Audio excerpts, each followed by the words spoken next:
राधे राधे, जय श्री कृष्णा। मैं आपको संधि पढ़ा रही थी। मैंने एक संधि पढ़ा भी दी थी, दीर्घ स्वर संधि। अब दूसरी है गुण स्वर संधि। इसको आप ध्यान से समझने की कोशिश करना। अच्छे व्यूज भी आए हैं उसके अंदर, कमेंट्स भी अच्छे आए हैं, और आप इसी तरह व्यूज और कमेंट्स बढ़ाते रहोगे तो मैं भी मोटिवेट होती रहूंगी और आपको अच्छे से अच्छा देने की कोशिश करूंगी। धन्यवाद आप सभी का जो आपने इस वीडियो को आगे बढ़ा रहे हो और सभी को बढ़ा रहे हो। First grade, second grade, read तीनों के लिए ही है। हिंदी, मैथ, रीजनिंग सारे एक एक एक एक एक एक चालू रहेंगे। पॉलिटिकल, हिस्ट्री की भी मैं क्लास लूंगी। पहले एक बार हिंदी के 2-4 क्लास डाल दूं, फिर हिस्ट्री की भी मैं क्लास लूंगी। हिस्ट्री की बहुत सही तरीके से ऐसे कराऊंगी कि आप देखते रहेंगे कि क्या मैडम पढ़ाया है। मतलब कहानी के माध्यम से आपको पूरी समझाने का प्रयास करूंगी। देखो, गुण स्वर संधि यहां है, दूसरे नंबर की गुण स्वर संधि। गुण स्वर संधि, अब इसको आप कैसे पहचानेंगे? एक बार आप ऐसे लिख लोगे और इसको 1 या 2 बार रिपीट करोगे, 1-2 बार पढ़ोगे, समझ जाओगे। फिर भी समझ में नहीं आता, मैंने कोशिश की है समझाने की। आप देखो, यदि ए और आ, इतना तो ध्यान में है ही, ए और आ, ए आ का अगर योग करवाते हैं, योग का मतलब जोड़ करवाएंगे अपन, ए और आ का जोड़ करवाएंगे, किससे करवाएंगे? ये देखो, ई ई, उ उ तथा री से, इनसे योग होगा ए और आ का, सिर्फ ए और आ का ही योग होगा। ई से, उ से और री से, इनका योग करने पर जो विकार उत्पन्न होते हैं, जो हमें मिलता है, वो क्या मिलता है? वो देखो, ए और आ का ई से, ए का री से योग करवाया तो ए बन जाता है, ओ बन जाता है और अर में बदल जाता है।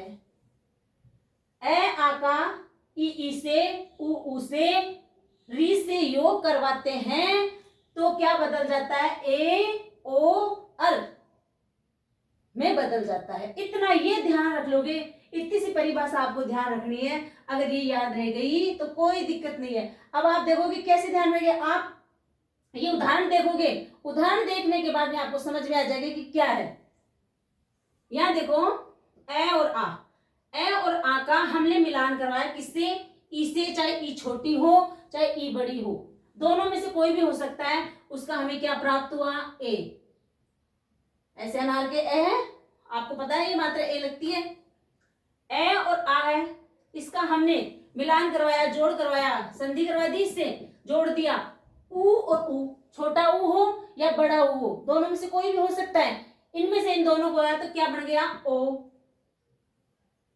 ये ओ की मात्रा आप जानते हो। यहां पर देखो, ए और आ प्लस री, री का ए और आ से हमने री मिलाया तो क्या बन गया? अर बन गया। आप देखो, अब मैं उदाहरण देख रही हूं, ये तो मैंने समझाने के लिए किया था। इसको समझ जाओगे ना आप किससे क्या बनते हैं, कभी नहीं भूलोगे, जिंदगी में कभी नहीं भूलोगे। ये बात समझ में आएगी कि ए आ का ई से मिलान कराया तो ए बन गया, ए आ का उ से मिलान कराया तो ओ बन गया, और ए और आ हो प्लस री हो तो अरे बन जाता है। ये बात ध्यान में रख हो गई, आपके समझ में आ गई तो कभी आप कंफ्यूज नहीं होगे कि इसके अंदर ए की मात्रा और ओ की मात्रा और अर होता है। बस इतना सा ध्यान रख लो, इसका ध्यान में रख लो कि कभी भूल ही नहीं सकते संधि के अंदर। आप ना उदाहरण देखो, कुछ उदाहरण बिल्कुल मैं इजी लेके आई हूं और फिर उसके बाद में कठिन वाले हैं।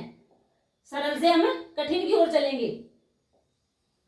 नर प्लस इंद्र, नर प्लस इंद्र, यहां आपको आ रहा है नर, नर में आ गया ए,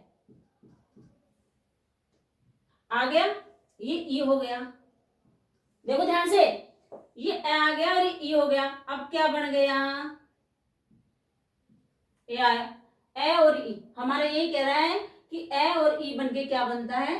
ये देखो, ए बन गया तो क्या बन गया? नरेंद्र। नर प्लस इंद्र क्या बना? नरेंद्र। आई समझ में? अब दूसरा देखो, ज्ञान प्लस उपदेश, ये इसका बताया मैंने, इसका समझाया पहले का। नर प्लस इंद्र नरेंद्र, ए की मात्रा वाला बताया मैंने। अब ओ की मात्रा वाला बताऊंगी। ओ की वाला सुना, ध्यान देखना। ज्ञान प्लस उपदेश, ज्ञान न, इसमें आ रहा है ए, आ गया ए, ये वाला आ गया ए, उपदेश उ, ए और उ, हम क्या कह रहे थे, ए और उ, ए और उ को मिलाया तो क्या बन गया, ओ, ये अपना भी अपने ओ बन गया, ए और उ को बनाया तो ओ बन गया, ज्ञानोपदेश, ज्ञान प्लस उपदेश ओ, ए और उ को बनाया तो ओ बन गया ज्ञानोपदेश। आई बात समझ में, आ गई, कोई दिक्कत है बिल्कुल भी नहीं होगी। तीसरा है हमारे ऋषि वाला। ऋषि वाले में बहुत कंफ्यूज हो जाते हैं कि मैडम कैसे होता है, अर कहां से आ गया, वैसे ऋषि से अर कैसे बन गया, वो देखो कैसे बनता है, देव प्लस ऋषि, देव ऋषि टुकड़े कर लो या वैसे देख लो, देव ऋषि, देव ये आ गया ए और ये ऋषि, ऋषि, ऋषि में क्या बन गया, ए और ऋषि बन गया तो क्या बना अर, ए और री बनाया तो क्या बना देव प्लस ऋषि, देव ऋषि, अर की ध्वनि आ रही है नहीं इसमें, ए और देव ऋषि। आगे में तीनों की तीनों समझ में आ गई, बस अब इसके बाद कोई दिक्कत ही नहीं होनी चाहिए। 3 उदाहरणों से मैंने इतनी कम समय में एक गुण संधि आपको बता दी। ये तो आपके अपने आते रहते हैं, ये तो नॉर्मल से उदाहरण आते रहते हैं, समझने की बात है, लेकिन प्रतियोगिता परीक्षा के अंदर हार्ड आते हैं, स्कूलों के अंदर तो ऐसे ही चलते हैं, सीधे सीधे आते हैं, लेकिन प्रतियोगिता परीक्षा के अंदर तो हमें थोड़े हार्ड देते हैं, उलझा देते हैं। उन उलझाने वाले उदाहरणों को मैं बता रही हूँ आपको, आप देख लेना। आगे देखो, सुर प्लस इंद्र, सुर प्लस इंद्र, ये आ ए प्लस ई बराबर ए, सुरेंद्र, सर प्लस इक्षण, सर्वेक्षण, सर प्लस इक्षण, सर्वेक्षण हो गया ए, ये इसमें से, और ये ई बड़ी वाली सर्वेक्षण, या एक ही मात्रा आ गई, या एक ही मात्रा दिखेगी, आपको ध्यान रखना है कि एक ही मात्रा दिख रही है, ए और ओ की मात्रा और अर दिखता है, वहां गुण स्वर संधि होती है। रमा प्लस ईश, आ प्लस ई बराबर रमेश, रमा प्लस ईश बराबर क्या हो गया रमेश। राका प्लस ईश, राकेश, नाम होते हैं ना, राका प्लस ईश, आ की मात्रा आगे आ और ई दोनों राकेश। सुरा प्लस ईश, सुरेश, सुरा प्लस ईश, सुरा, शराब पीते हैं ना, सुरेश नाम के व्यक्ति शराब बहुत पीते हैं, पीते थे, पीते हैं, पीते रहेंगे, नाम के अकॉर्डिंग तो पिएंगे सुरा, खैर छोड़ो।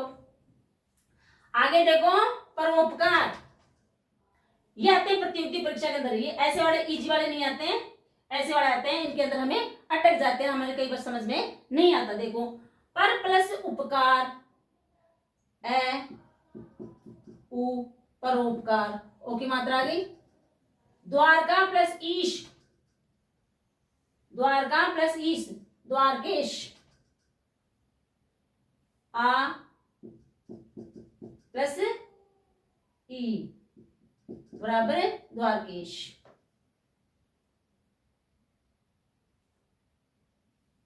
आ गया। सप्त ऋषि, सप्त प्लस ऋषि, यहां सप्त ऋषि के अंदर भी आ गया, ए प्लस ऋषि, सप्त ऋषि, और आ गया ना सप्त ऋषि, तय और ऋषि। उत्तर प्लस उत्तर, उत्तरोत्तर, ऐसे में बहुत अटका देते हैं हमें एग्जाम के अंदर, हम अटक जाते हैं, समझ में नहीं आता। उत्तरोत्तर, उत्तरोत्तर के क्या होगा, ध्यान दो इधर, उत्तरोत्तर, उत्तर, उत्तर ये ए आ गया और ये उ, ए और उ, आप यहाँ देखो, ए और उ, ओ बन गया उत्तरोत्तर, ये ओ उत्तरोत्तर, ऐसे आ जाते हैं एग्जाम, ऐसे आते हैं और हम इनके अंदर बहुत ज्यादा कंफ्यूज हो जाते हैं और हमारे निकल जाता है। गर्मी बहुत ज्यादा है, आज बहुत गर्मी है, क्या करें, नोतप पे चल रहे हैं। इत्र प्लस इतर, इत्रेतर, ए प्लस ई, इत्र प्लस इतर, इत्रेतर।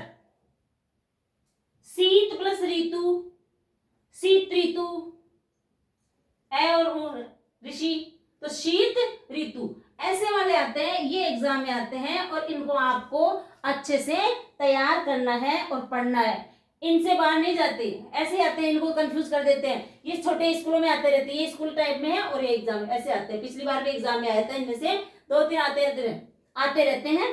तो आपको ध्यान से पढ़ना है। बस गुण संधि की यही ट्रिक है। आपको सबसे मेन ट्रिक बात जो मेरे को बतानी थी वो है कि गुण स्वर संधि के अंदर ए और ओ और अर आता है। ए ओ अर, ये गुण स्वर संधि के आता है। तो ए ओ अर कैसे बनता है ये मैंने यहां समझा दिया है।